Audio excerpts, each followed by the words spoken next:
Assalamualaikum warahmatullahi wabarakatuh kepada semua murid-murid. Apa khabar semua? Cikgu harap kamu semua berada dalam keadaan sihat dan gembira dan bersedia untuk menerima pembelajaran kita pada hari ini. Masih lagi dalam tajuk kemandirian spesies tumbuhan, dan hari ini kita akan fokus bagaimana tumbuhan bermandiri untuk mengekalkan spesiesnya melalui penyebaran biji benihnya. Okey, dan dalam subtopik ini objektif kita yang kita nak capai ialah yang pertama, menyatakan kepentingan penyebaran biji benih. Yang kedua, menyatakan 4 cara biji benih disebarkan beserta contoh. Dan yang ketiga, menyatakan 2 ciri-ciri biji benih bagi setiap cara penyebaran. Baik. Okey, ini ulang kaji kita daripada beberapa minggu yang lepas. Okey. Jadi, tumbuhan perlu memastikan kemandirian spesiesnya supaya ia tidak pupus. Okey, dengan cara yang pertama, melindungi diri daripada musuh. Ini kita dah pelajari sebelum ini, bahawa ada beberapa spesies tumbuhan, contohnya macam kaktus yang mempunyai duri. Okey, macam pokok nangka dia mempunyai getah. Okey, setengah pokok contohnya macam pokok pongpong yang mempunyai racun untuk melindungi dirinya daripada ancaman musuh sama ada manusia ataupun haiwan lain. Okey, yang kedua, tumbuhan juga perlu bermandiri dengan cara melindungi dirinya daripada iklim dan musim yang melampau. Okey, ini juga kita dah pelajari pada sesi yang lepas, di mana terdapat beberapa tumbuhan yang mampu melindungi dirinya daripada iklim panas ataupun sejuk yang melampau. Contohnya pun pokok kaktus juga, pokok pisang dengan cara menggulungkan daun. Okey, apa lagi? Pokok pine, okey, yang melindungi dirinya daripada iklim yang sejuk. Okey, bagaimana pokok kelapa melindungi dirinya daripada musim berangin kencang. Ini pun kita dah belajar pada minggu ataupun sesi yang lalu. Okey, jadi hari ini kita nak tengok bagaimana setengah tumbuhan ia bermandiri dengan cara menyebarkan biji benihnya daripada pokok induk. Apa dia pokok induk? Iaitu pokok asal dia. Okey, kerana pokok asal tu yang akan menghasilkan biji benih. Biji benih itu yang perlu disebarkan jauh daripada pokok asal tu tadi. Okey, nanti kita tengok kenapa. Okey, objektif yang pertama, menyatakan kepentingan penyebaran biji benih. Jadi kenapa biji benih itu perlu disebarkan jauh daripada pokok induk? Okey, jadi biji benih perlu disebarkan jauh daripada pokok induk supaya biji benih tersebut mendapat cahaya matahari, ruang, air dan nutrien yang cukup untuk hidup dan membesar. Jadi pada tahun 2 kita dah belajar bahawa untuk biji benih, contohnya yang kita tengok tu pokok benih kacang kan, biji benih kacang. Okey, untuk dia hidup, ia perlu mendapat cahaya matahari. Okey, ia juga perlu kita letakkan sedikit air ataupun air yang mencukupi, dan ia juga perlukan udara. Ini untuk dia bercambah, untuk hidup. Okey, dan untuk ia membesar selepas tu, lepas dia bercambah, dia perlu membesar, ia juga perlu mendapatkan nutrien. Nutrien tu maksudnya zat-zat. Kalau tumbuhan tu tumbuh di tanah, dia perlu mendapatkan nutrien daripada dalam tanah. Kalau tumbuhan tu hidupnya di air, dia perlu mendapatkan nutrien daripada air. Okey, di mana tempat ia tumbuh. Okey, dan untuk pokok yang besar pula, ia memerlukan ruang yang cukup. Contoh pokok kelapa, dia perlukan jarak yang besar antara satu sama lain. Okey, pokok durian, dia perlukan jarak yang besar. Okey, jarak yang cukup supaya ia boleh hidup dan membesar, mencapai saiz dia, dan dia boleh menghasilkan buah dan juga benih. Okey, jadi kita lihat. Okey, katalah ini pokok induk, pokok asal. Pokok induk ini dia akan menghasilkan biji benih, dan biji benih itu perlu pergi jauh daripada pokok asal dia supaya ia boleh tumbuh dan membesar selepas itu. Okey, katakanlah biji benih itu tak dapat nak disebarkan jauh daripada pokok asal. Contoh, kita ambil contoh pokok mangga. Pokok mangga tu dia tak dibawa bila dia berbuah. Okey, pada buah tu lah yang ada biji benih dia. Jadi buah tu tak dibawa ke mana-mana. Dia gugur sendiri dan jatuh di bawah pokok tu. Okey, jadi biji benih dia yang nak bercambah tadi tu, okey, dia tidak dapat cahaya matahari kerana terlindung oleh pokok besar. Dia juga perlu bersaing dengan biji-biji benih yang lain yang gugur, dan juga dengan pokok induk dia untuk mendapatkan air. dia juga bersaing dengan biji-biji benih dia dan juga pokok induk untuk mendapatkan nutrien dan juga untuk mendapatkan ruang. Akhirnya biji benih ini, apa yang akan berlaku? Biji benih ini tidak akan tumbuh dan hidup dan juga membesar dan juga membiak semula. Dan jikalau pokok induk dia tu mati, contohnya dipanah peti ke, ditebang ke, tidak adalah pokok ataupun biji benih daripada pokok tersebut yang akan hidup dan membesar. Jadi akhirnya spesies ataupun tumbuhan tersebut akan pupus. Jadi ia tidak dapat bermandiri. Jadi kalau kita lihat balik, ini yang penting yang pertama. Apabila tumbuhan itu boleh hidup dan membesar, barulah ia boleh melindungi dirinya daripada musuh dan iklim yang melampau, dan seterusnya ia boleh bermandiri. Jadi itu kepentingan. Okey, jadi ulang balik, biji benih perlu disebarkan jauh daripada pokok induk supaya mendapat cahaya matahari, ruang, air dan nutrien yang cukup untuk hidup dan membesar. Okey. Baik, bagaimana sebelum kita pergi pada objektif kita yang kedua, iaitu mengetahui ataupun menyatakan bagaimana biji benih itu perlu disebarkan. Kalau kita nampak dalam video tadi, biji benih itu dia pergi jauh daripada pokok asal, tapi dia tak pergi dengan sendiri, ada bantuan dia. Jadi untuk mengetahui bagaimana biji benih tersebut disebarkan, kita buat revision sikit. Jadi tumbuhan sebenarnya membiak dengan pelbagai cara. Ada membiak menggunakan anak pokok, ada membiak menggunakan batang bawah tanah. Batang bawah tanah ni contohnya macam halia. Kita nak tanam halia, kita gunakan yang bawah tanah macam akar yang besar tu. Okey. Yang ketiga, melalui keratan batang. Kita kerat batang dia, contoh pokok ubi. Melalui keratan daun, contoh pokok aloe vera. Melalui spora, contohnya cendawan. Dan juga melalui biji benih. Contohnya durian, betik, apa lagi, mangga, manggis dan sebagainya. Jadi tumbuhan-tumbuhan ini, biji benihnya yang perlu disebarkan daripada pokok asal. Yang lain ni, ia tak dapat disebarkan. Dia akan hidup bersama-sama dengan pokok asal dia. Okey. Jadi untuk biji benih ni, terdapat beberapa cara ia disebarkan ataupun pergi jauh daripada pokok asal dia. Yang pertama, melalui haiwan ataupun manusia. Okey, dengan cara ia memakan. Nanti kita akan terangkan bagaimana ia memakan isi dan juga biji benih tu. Okey. Ataupun yang kedua, ia tersangkut pada badan. Dia tak makan tapi dia tersangkut pada badan haiwan tersebut. Okey. Yang ketiga, disebarkan melalui bantuan air. Yang keempat, melalui angin. Dan yang kelima, melalui mekanisme letupan. Jadi untuk haiwan ni dia ada dua cara. Yang lain tu dia ada satu-satu. Baik, kita tengok yang pertama yang disebarkan oleh haiwan atau manusia dengan cara dimakan. Okey, kita tengok video ni. Contohnya kita ada burung. Burung ni dia makan buah ni, contoh buah jambu batu. Dia makan buah tu isinya dengan biji-bijinya. Apabila dia pergi ke satu tempat dan dia membuang najis dia, okey, biji benih tu akan keluar bersama najis dan akan ataupun tinja dan akan tumbuh menjadi pokok yang baru. Jadi kita nampak kat sini biji benih tu telah pun disebarkan jauh daripada pokok asal melalui bantuan haiwan tu tadi.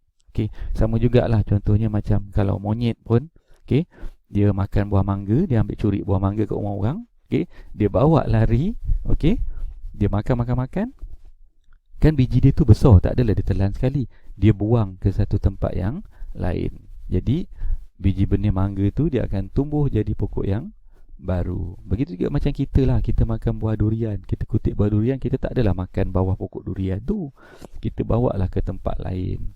Dan bila kita dah makan isi durian tu, bijinya kita tanam ke ataupun kita buang, dan dia akan tumbuh menjadi pokok yang baru, kan? Jadi dengan cara tu biji benih telah pun disebarkan jauh daripada pokok asalnya ataupun pokok induk. Dan kalaulah kita ni jadi monyet sekarang, okay, apa ciri-ciri pada buah-buahan yang boleh menarik kita untuk makan buah tersebut, okay, dan menyebarkan biji benih? Yang pertama, ia perlulah mempunyai isi buah yang boleh dimakan. Okay, kalau tak boleh makan, tak adalah kita nak bawa buah tu, kita akan biarkan saja di situ.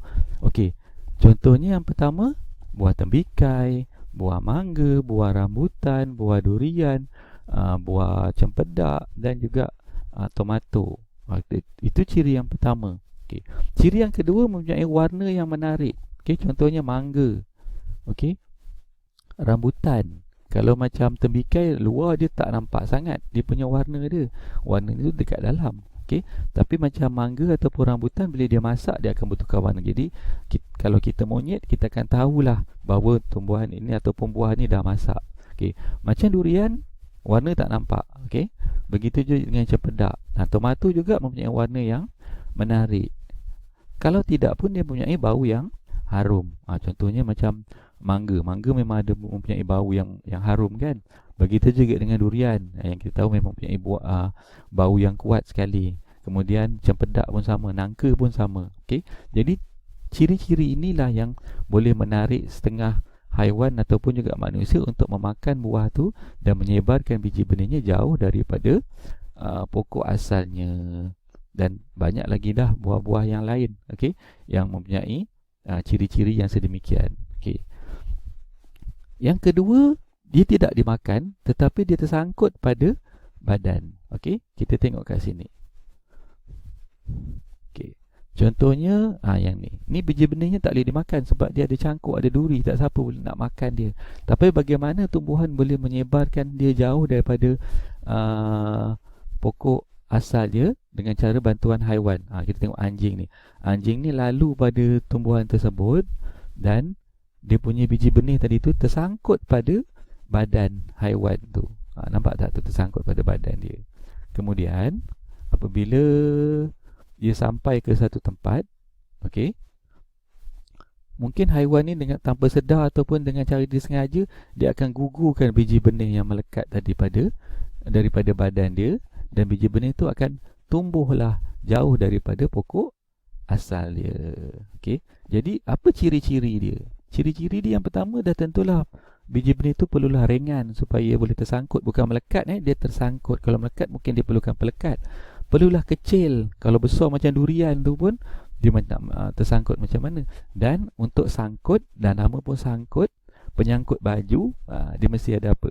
Contohnya, dia mesti ada cangkuk. Kalau kita nampak dekat biji benih tu tadi, dia ada cangkuk ujung dia. Yang itu yang boleh menyebabkan biji benih tu tersangkut pada badan haiwan. Jadi contohnya macam pokok semalu. Ini dia punya biji benih semalu. Okey. Kemuncup. Ini pun kita biasa tersangkut pada seluar. Sebenarnya di ujung ni dia ada cangkuk. Dan juga pepulut. Ini ada dalam buku teks kita. Okey. Jadi cangkuk-cangkuk ni bentuk dia macam coronavirus kan. Jadi dia ada cangkuk dia tu kat situ ujung dia. Jadi ini cara yang kedua yang disebarkan oleh haiwan dan manusia. Okey. Kita tengok cara seterusnya. Disebarkan melalui air. Okey. Contohnya ni. Dari pokok kelapa ni, okey, buah dia jatuh ke air sebab pokok kelapa ni banyak tumbuh di kawasan air tepi pantai contohnya. Buah dia tu ataupun biji benih tu hanyut dan terdampar di satu tempat yang lain dan akhirnya tumbuh menjadi pokok yang baru, pokok kelapa yang baru. Okey. Jadi itu cara yang ketiga bagaimana air pula membantu biji benih disebar jauh dari pokok asal dia.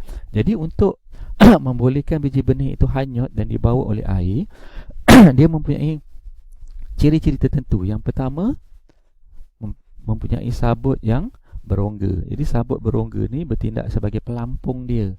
Okey, pelampung untuk mengapungkan buah ni. Kalau dia tak boleh terapung, dia akan terus tenggelam kat dasar sungai ataupun laut dan dia tak boleh tumbuh lah. Yang kedua, dia mempunyai kulit yang berlilin. Kalau kita tengok pokok kelapa ni, nampak tak kilat-kilat luar? Dia mempunyai lapisan lilin semula jadi. Kalau minggu lepas kita dah tengok bagaimana daun mempunyai lapisan berlilin untuk menghalang air keluar daripada daun tersebut. Tapi kalau buah kelapa ni dan juga buah nipah yang sebelah ni, okay, dia mempunyai lapisan lilin untuk menghalang air masuk ke dalam sabut yang berongga tu tadi. Jadi kalau air dapat masuk, dia akan tenggelam dan dia tak boleh dihanyutkan oleh air lagi. Jadi perlu lapisan lilin, kulit yang berlilin tadi untuk mengelakkan air masuk ke dalam sabut dan membolehkan ia terapung, terus terapung dan terdampar di tempat lain. Jadi contohnya macam kelapa dan juga buah nipah. Buah nipah ni kawasan yang berpaya. Okay. Buah nipah ni bentuk dia macam ni. Jadi kalau kita ambil satu ni, kita belah, kita akan dapat struktur yang sama macam pokok kelapa, cuma dia kecil lah. Dia ada sabut yang berongga dan juga di luarnya mempunyai kulit yang berlilin, dan ini isi dia, macam isi kelapa tapi dia kecil lah, dan orang boleh ambil isi dia ni untuk dimakan. Okey, jadi ini cara yang ketiga, disebarkan oleh air. Okey, cara yang seterusnya disebarkan oleh angin. Okey, ni contohnya biji benih ni. Ni bukan daun ni, dia ni nipis saja. Bila ditiup oleh angin, dia akan berterbangan jauh daripada pokok asal dia. Terbang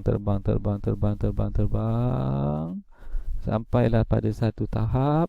Okey, dia akan mula makin rendah, mencari tempat kat mana sesuai dia nak landing dia.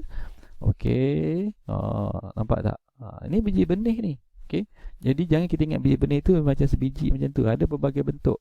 Okey, yang ni pula, nampak tak? Dia berputar-putar, diterbangkan oleh angin. Nampak tak tu? Dia macam ada sayap. Dia berputar-putar, nampak? Okey, dengan cara ni dia boleh pergi jauh daripada pokok asal dia. Yang ni pula jenis lain ni, tapi lebih banyak dia punya sayap dia. Okey, tu cara dia. Jadi bagaimana ciri-ciri dia untuk membolehkan dia diterbangkan oleh angin? Yang pertama, dia mestilah kecil. Kalau macam buah kelapa besar, macam manalah dia nak diterbangkan oleh angin? Yang kedua, dia mestilah ringan. Kalau berat pun macam mana nak diterbangkan oleh angin? Jadi ini kita tak payah hafal. Ini kita boleh fikir logik aja, kecil, ringan, barulah dia boleh diterbangkan. Ada setengahnya pula berbulu halus macam dandelion. Pernah tengok tak pokok ni? Berbulu halus. Macam juga kapas. Ni tahu kapas? Ni pokok kapas, dan ini buah kapas. Okey, ini biji benih kapas. Okey. Kemudian dia nipis. Nipis macam tadi, ataupun macam angsana. Angsana kan kalau kita tengok sekali pandang kita ingat daun, tapi sebenarnya bukan daun yang gugur tu. Dia adalah biji benih sebenarnya. Ni angsana. Biji benih ni macam daun. Dan juga ada setengahnya mempunyai struktur yang bersayap. Contohnya macam angsana tu juga, dan meranti. Ni biji benih meranti. Tu pokok meranti banyak terdapat di dalam hutan, yang kita nampak tadi macam bersayap macam helikopter tu kan. Jadi inilah dia. Jadi kalau tak dapat ingat semua pun, dapat ingat 3 pun cukup. Tapi macam nipis ni, kita ambil contoh kertas lah. Kertas tu kita biarkan dia tanpa kita renyukkan dia nipis saja macam tu. Bila kita buka kipas, dia kan senang terbang. Tapi kalau kertas yang sama kita renyukkan dan kita biar atas meja, kita buka kipas, dia tak terbang pun. Nampak tak bagaimana bentuk nipis tu berperanan membantu biji benih tu diterbangkan oleh angin. Okey, itu cara yang keempat, dan ini ciri-cirinya, dan ini contoh-contoh biji benihnya. Okey, dandelion, meranti, kapas dan angsana. Baik, yang terakhir ialah melalui mekanisme letupan.